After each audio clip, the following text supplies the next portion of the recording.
What is going on, guys? Steeler here, back again with yet another video. Before we get into the video at hand, I want to say I did do RDX podcast last night. That'll be linked down below. Of course, many of you said it was an interesting show, and I understand why, but just know things will definitely be back to normal next week. If you want to hear Luca curb stomp some more people, go ahead and click on that link down below. We appreciate the support, and on to the subject at hand. So, Microsoft are giving us yet more Xbox One X goodness in the form of a brand new 4K patch for the console this November, and of course, Albert Pinello goes on record on exactly what Microsoft's plan is with the Xbox brand from here on out. We've heard a lot of people talk about things they have no clue about, saying they're doing the cell phone model and they're going to give you a new console every year or two, and that's simply not the case. Microsoft and the Xbox One X are taking a stand here against PlayStation 4 and PS5.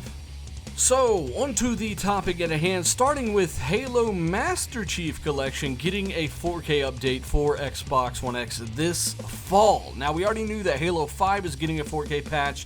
We knew Halo Wars 2 was getting a 4K patch.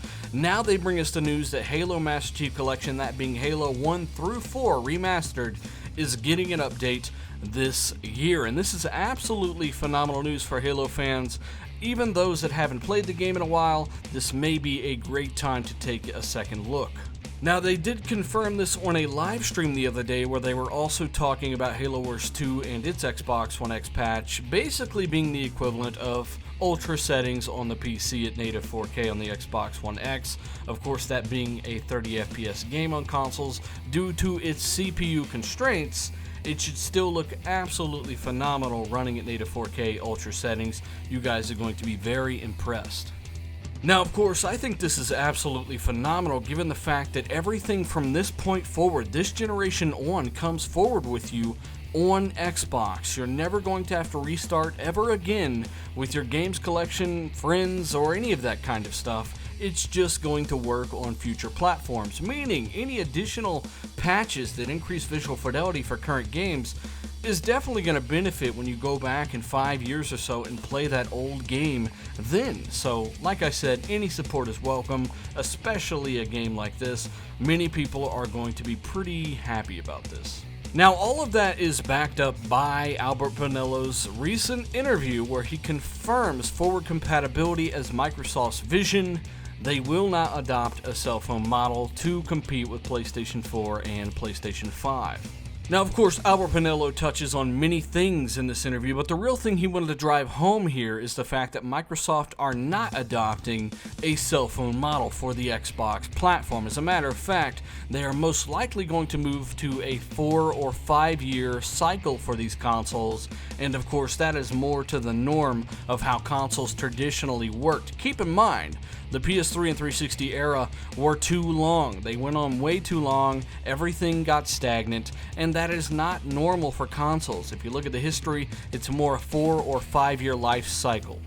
Now, one of the more interesting quotes from Albert Pinello is actually as follows. He says, "I don't know what the future holds, but I do know that we care a lot about compatibility. In this day and age, people have shifted towards caring more about the community and apps rather than the hardware." And of course, I will have this all linked down below for you to read yourself. Very interesting quote, and proves furthermore of Microsoft's dedication to end generations, at least on the Xbox platform.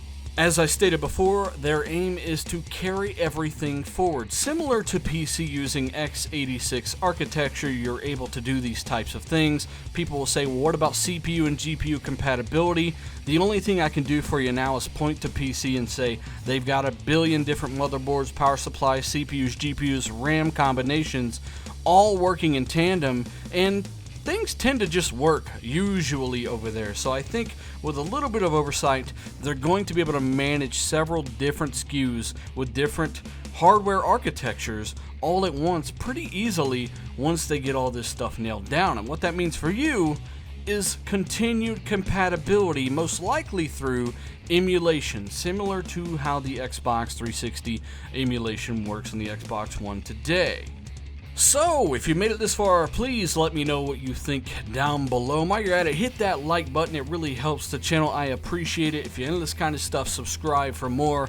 Patrons, thank you so much for all your support. If you're interested in becoming a patron, check that link in the description box. Check out RDX Podcast. I'll link that down below. And once more, guys, thanks for all the support. You guys are awesome. I'm out.